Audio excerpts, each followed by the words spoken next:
Ya guys, kita cari umpannya dulu guys. Nah, umpannya dari sana. Kita cari umpannya dulu.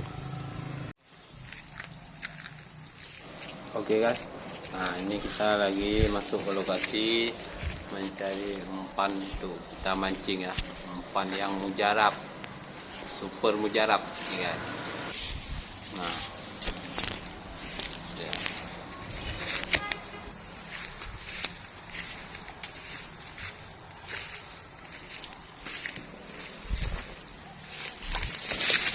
Perjuangan ya minta ampun kawi.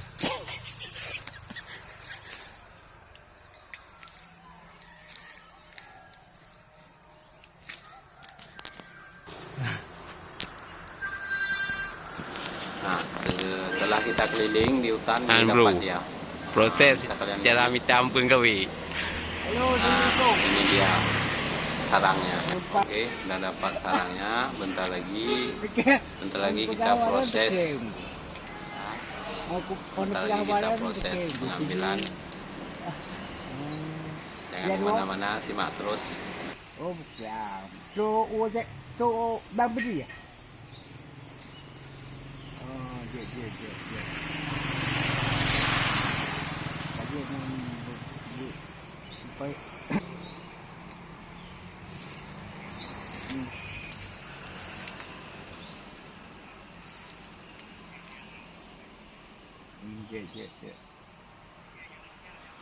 Ini bot nah.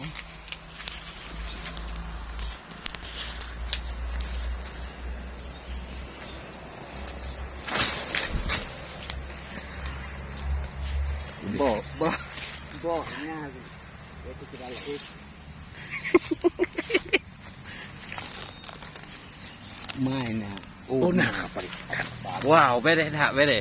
Dan tak bede không? Dia coba tempat mau ini.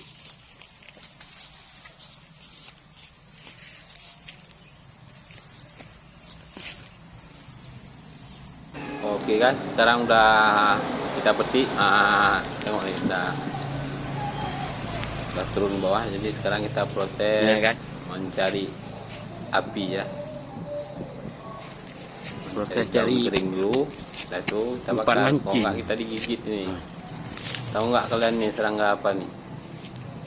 Serangga ganas. Oke. Sekarang kita jadi, nah ini udah dapat. Nah, sekarang sekarang kita proses untuk membakarnya.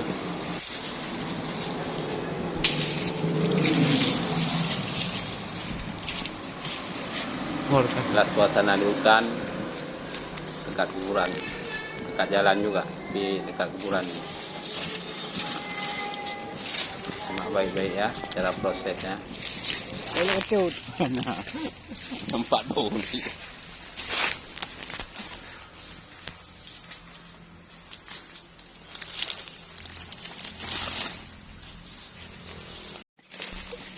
Menyejak ulang je sambil-sambil. Nyebut kemawi tetap belum sengaja. Nyamban.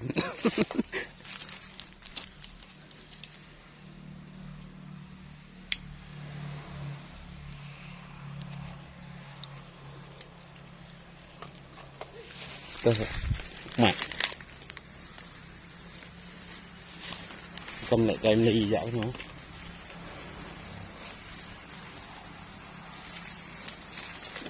Guys, nyeri guys.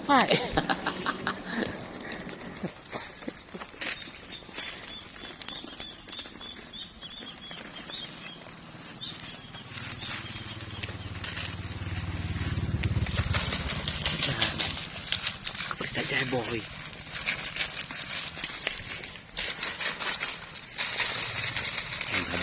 Abo thịt nữa. Mẹ ra cái kia đấy dài rồi.